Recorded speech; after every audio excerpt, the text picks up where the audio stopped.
Across the metro area, people woke up to federal agents banging on their door. ICE raids started early in the morning yesterday and lasted most of the day. Federal agents tell us that they plan to target more than 100 gang members. We're still waiting on their exact arrest numbers, but it appears they got far less. 90 reporter Jennifer Meckles joins us now live from Cedar Run Apartments in Denver off of Leetsdale and Oneida. Jenny, that was one of the first spots that federal officers targeted earlier yesterday morning.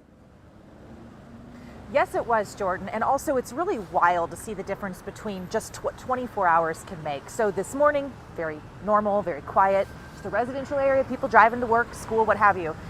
Boy, was yesterday different. A spectacle, really. We had the entire complex behind me gated off, roped off. We had federal agents from ICE, FBI, DEA just flooding this scene with big Bearcat type trucks, a bus for people who would get arrested. Again, I think spectacle is just a really good way to describe what that was. It was one of at least 7 locations that we know about from yesterday between Aurora, Denver, Thornton, Arapahoe County. A lot of these were apartment complexes. There was even a mobile home community.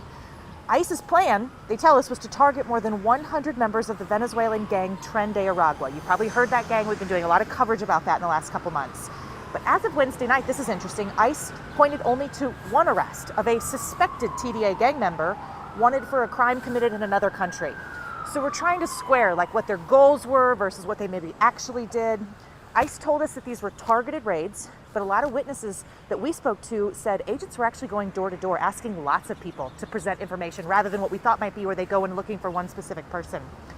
The man in charge of Denver's Office of the Department of Homeland Security said the feds were not ready to talk about the specific number of people they arrested yesterday and for what they specifically were arrested for, and whether these were violent criminals that were scooped up and arrested or if these are people that kind of got caught as collateral on civil immigration violations.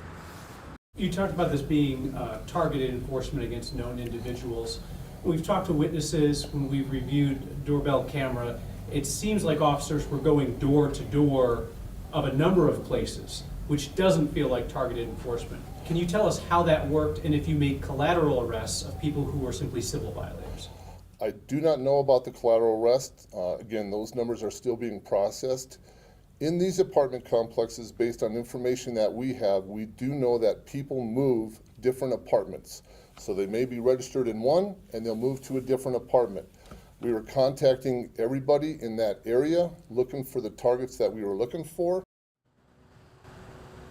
So one of the outstanding questions from yesterday is exactly how many people did ICE arrest yesterday and for what specific charges?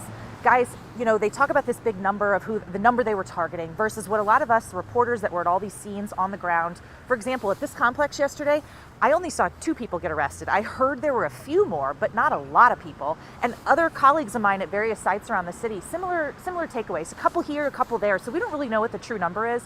These are the kind of questions we're still asking and hoping to get answers on. Back to you. All right, Jenny, thank you.